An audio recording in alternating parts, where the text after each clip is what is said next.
Bom, antes de começar, só queria agradecer muito a PEL. Eu pensei muito na PEL para poder abrir essa nossa revista, vamos chamar assim, de fôlego, né? Porque eu acho que nada melhor começar a pegar o fôlego para uma grande apneia, às vezes, né?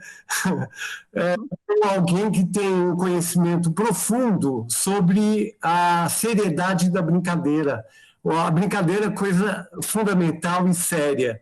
E aí a PEL é expert, talvez uma das pessoas que mais entendem desse assunto, né? Outra coisa importante que a PEL tem na sua prática é a busca da essência da arte. E a busca da essência da arte, se a gente for a fundo, pela leitura que eu faço, né, do trabalho da PEL, está na alma das crianças, né? Então, a verdadeira arte está ali, profunda, né? E o Picasso sempre dizia que um dos maiores desejos dele era voltar a desenhar como criança, né? Ele se realizaria se isso acontecesse, né? Então, eu chego de falar, eu prefiro que a PEL fale, né, sobre as nossas algumas inquietações né, sobre o futuro é, que é, que a gente está enfrentando. Eu creio que essa pandemia tem o seu lado bom, dos lados bons é que a gente pode estar com a PEL aqui todo mundo, coisa que seria difícil se não tivesse a pandemia, né? Então, Fel, muito obrigado e a gente vai dar início aí a essa sua participação, tá bom? Tá ok. Então, você está com a palavra. Opa, vamos lá. Então, em primeiro lugar, eu quero falar sobre essa revista, o nome de Fôlego. Para mim é muito pertinente e fala muito do agora, porque para essas marés que a gente vai ter que atravessar, vamos ter que ter muito fôlego para poder conseguir navegar, né? Quero também agradecer essa oportunidade de estar com vocês, né? Eu acho que isso aqui é uma conversa, é um papo, o que eu puder contribuir para as questões que estão sendo colocadas, naquilo que eu possa contribuir, estou aqui disponível, né? E queria agradecer muito o fato de sabe, Roberto, eu queria dizer para os seus alunos, para essa turma aí, que a coisa que eu mais gostaria de ter tido na vida era você como professor. E toda vez que eu lhe vejo, eu me lembro de uma quadrinha do professor Agostinho, aliás, esse pensador português que viveu no Brasil e que eu acho que a leitura sobre a obra dele é muito importante para esse momento em que está se procurando buscar formas novas para se projetar uma formação da nova geração, né, dessa geração jovem. E essa quadrinha é a seguinte, ele diz o seguinte: nessa vida eu quero ter pé bem firme em leve dança, com todo o saber do adulto e todo o brincar da criança. Você, Roberto, é para mim um professor que representa isso, está entendendo? Porque você compartilha os seus conhecimentos que são frutos de experiência viva, né? Você faz isso de um modo sensível, criativo, aberto às descobertas que vão nascendo. E diferente da maioria dos professores que dão curso de conhecimento, eu vejo que o seu caminho é dar curso ao conhecimento, né? E aí você se compromete com a liberdade de pensar, de imaginar, de intuir, de persistir e, principalmente, de amar o que você faz. E aqui já estou acessando uma coisa importante como premissa para os projetos futuros, que é a revolução do brincar. Quer dizer, o brincar tem que entrar como elemento inerente ao desenvolvimento humano, né? E recentemente eu encontrei, para minha alegria, um texto de 1225 do Santo Tomás de Aquino, em que ele diz e fala sobre a importância do brincar na educação do ser humano, né? E isso eu acho que inclusive ele fala lá sobre o homem medieval que brinca e que brincava, e que o brincar era alguma coisa que se compunha em todos os ensinamentos, porque existe, que ele associava isso a um trecho da Bíblia em que ele diz que o brincar é a sabedoria divina, é a obra da criação. Inclusive, tem um texto muito interessante que diz assim: ali estava eu, a sabedoria divina, com ele como artífice, brincando diante dele todo o tempo, brincando sobre o globo terrestre, e minhas delícias são estar com os filhos dos homens. A sabedoria é isso, é poder a gente estar no mundo e brincar com as coisas criadas. E nesse brincar é como a criança faz, ela vai se descobrindo e se revelando a si própria, a que veio nesse mundo, né?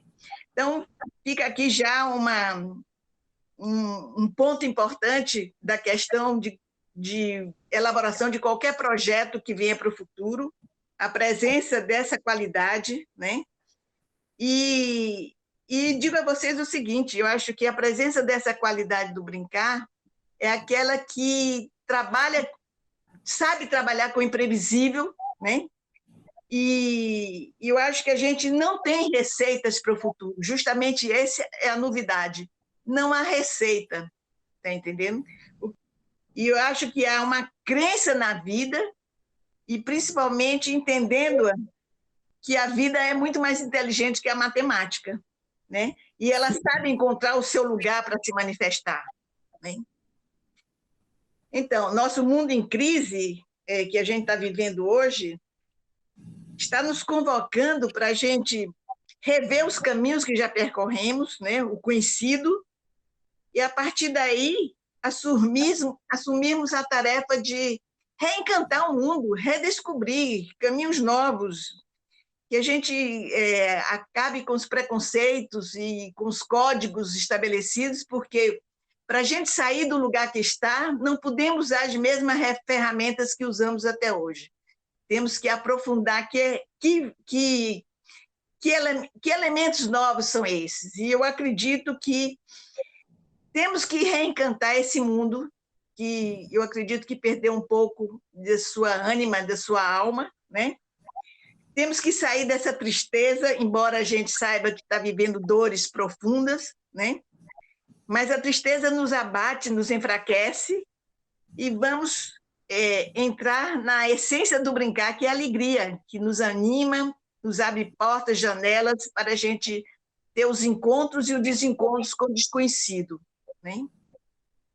Eu acho que está todo mundo muito apreensivo com o futuro, querendo apreendê-lo no tempo e no espaço finito, quando, na verdade, ele resulta de um impulso criativo contínuo, um fluxo eterno no qual a gente está dentro dele.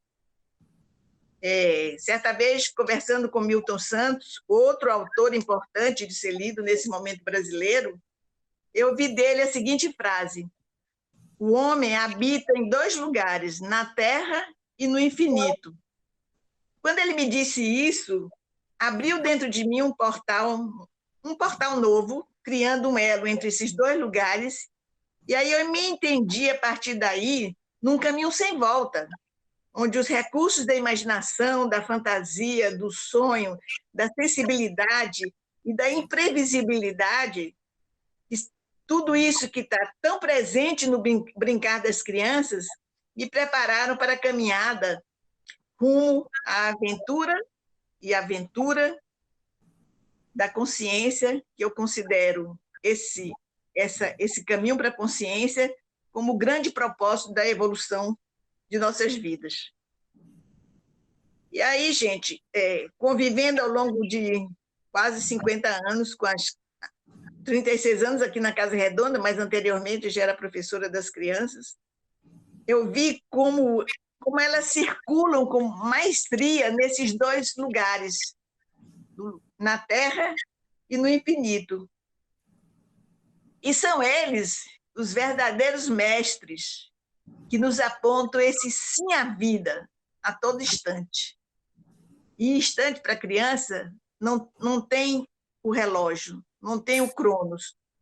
O instante da criança é a eternidade. Eles estão no mundo sem tempo, eles estão entregues à vida, né? Por isso, a capacidade extraordinária de atenção e compenetração que as crianças têm enquanto elas brincam, né? O mundo pode estar caindo ao redor, elas estão ali totalmente presentes, né?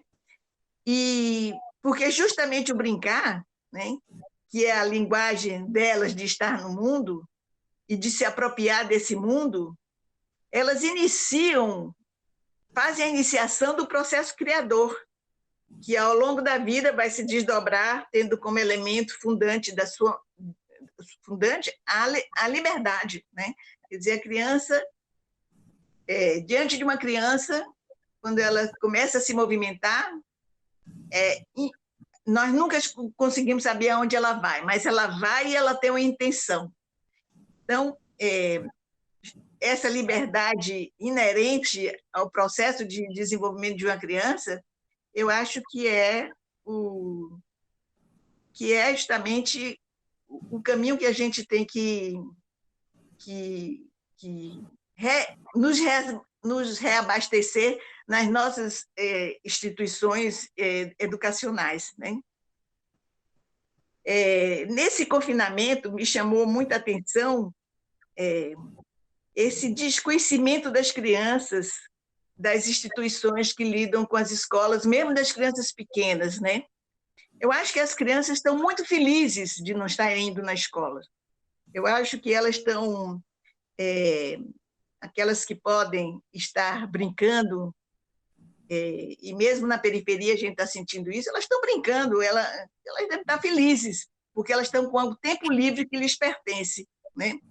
Porque a gente sabe que as escolas limitam isso. E foi assim um desconhecimento que eu percebi em função de que não compreendem que as crianças, por sua capacidade de viver o imprevisível, o aqui e agora, de se adaptar a novas situações que para elas se apresentam como estímulos para um repertório de brincadeiras, de explorações, de imaginação, elas não têm problema nesse sentido, está entendendo? Elas estão aí, possivelmente, e eu esperaria que os pais que podem estar com elas, né? Eu sei que está sendo difícil para muitas famílias, mas era uma oportunidade extraordinária de rever, de começar a entender o que é uma criança e aprender com elas, né?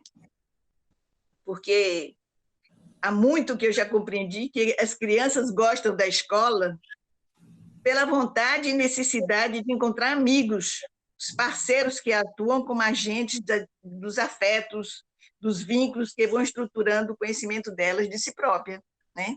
Sem o outro, a gente não constrói a nós mesmos. E as crianças têm fome, um menino tem fome de outro menino, né? A gente fala muito da importância da escola como espaço de socialização do mundo moderno, mas é preciso a gente olhar com mais atenção o que isso quer dizer, né?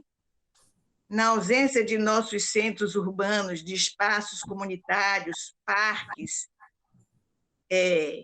que favoreçam o encontro seguro de crianças com adolescentes e com adultos, a escola se tornou o único lugar onde criança se encontra com criança, né? A modernidade, eu acho que acabou com a sociedade das crianças, onde se dava o aprendizado da vida propriamente dita. Temos 2 mestres brasileiros que já indicavam seus pensamentos sobre isso, né? O Mário de Andrade, quando criou a escola infantil, chamando Parque Infantil, dentro de um parque, né? Na Praça Buenos Aires, né? Temos a Escola Parque de Anísio Teixeira, dentro de um espaço de natureza fantástico também. E temos o Florestan Fernandes, que em 1940, na sua tese, já antevia o que seria o impedimento das crianças brincarem na rua, que, segundo eles, era o espaço da democracia, porque as crianças ali, fora do período da escola, encontravam seus companheiros e começavam a brincar. E nessas brincadeiras, já crianças maiores, elas criavam suas próprias regras, respeitavam essas regras, né? E a gente sabe hoje que o espaço escolar, tá entendendo? Não se permite a coisa mais importante, que eu acho que é o grande aprendizado daqui para frente, quando a gente imagina que o mundo caminha para um processo de automação, e esse desemprego que a gente está vendo hoje, assim, comprometendo a vida digna de várias pessoas, né? Essa automação vai levar na história da humanidade a que ele tenha mais tempo livre. Agora, se eu tenho um tempo livre, e agora foi muito, muito colocado assim, também a dificuldade das pessoas, na hora que foi posto para eles uma pausa do seu cotidiano, da sua agenda, e que eles tiveram que conviver com um tempo diferente, com um espaço diferente, e a ausência de um exercício de viver a sua espontaneidade, a sua criatividade e conviver com a possibilidade de estar livre, né? Eu vi para mim mesma a dificuldade que foi de começar a entrar no movimento que eu estava aqui vivendo na natureza, e como nos primeiros dias foi difícil estar na natureza, parecia que eu tinha que fazer alguma coisa, eu tinha que produzir alguma coisa, e aos poucos eu fui vendo que a gente se ausentou de uma coisa fundamental, que é a capacidade de contemplar, sem que esse contemplar fosse endereçado a aprendizados A, B, C ou D. Apenas contemplar, né? E revi o sentido de que em 1740, numa reunião em que estava o avô do Albert Einstein, do Darwin, o avô dele dizia que a natureza era um templo, né? O templo do conhecimento.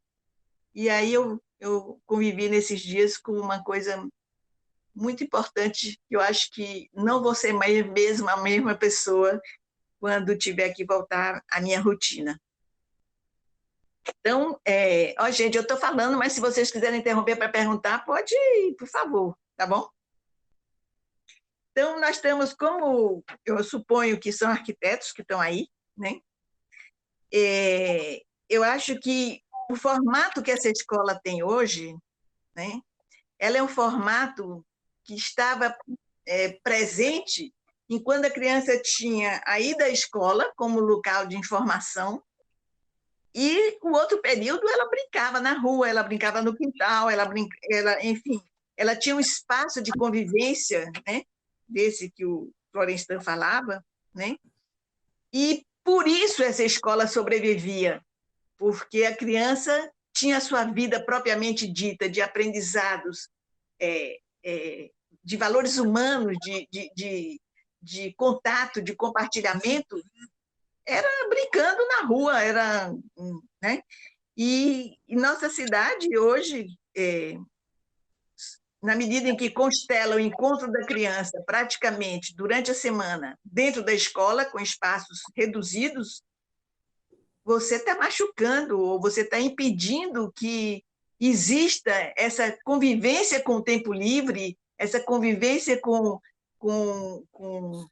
valores humanos que são criados nesse brincar, que são os vínculos afetivos que se organizam, o aprendizado de uma criança com outra, soluções de conflito, enfim, toda uma riqueza humana de valores, praticamente hoje não existe no exercício de educação do ser humano. E isso é muito sério, porque o que está se aprontando aí, eu acho que o vírus trouxe esse sinal bem claro, é de que tempo e espaço tem que ser redefinido na vida do ser humano, né? Então, o que é que aconteceu com essa carência dos espaços comunitários, né? Eu acho que é um fato hoje, no desenvolvimento das cidades, dos centros urbanos. Essa ausência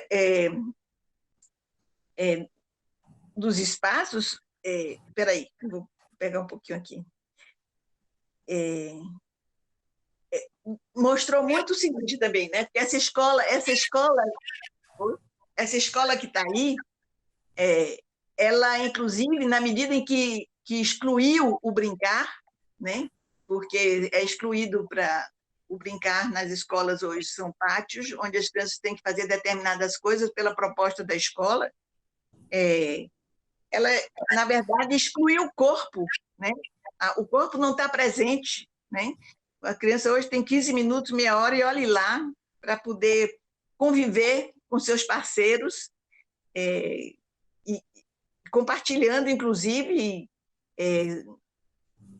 solidariedade entre eles, formando grupos, né?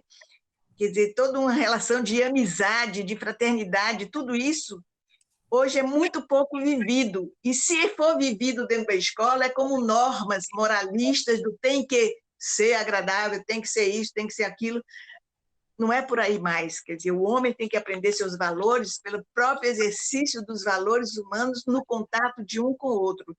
E isso eu acho muito sério, e vejo assim que pensar arquitetonicamente hoje numa escola ou na cidade é uma tarefa extremamente importante para que se redefinam os espaços em nome da vida do ser humano, e não do confinamento, e não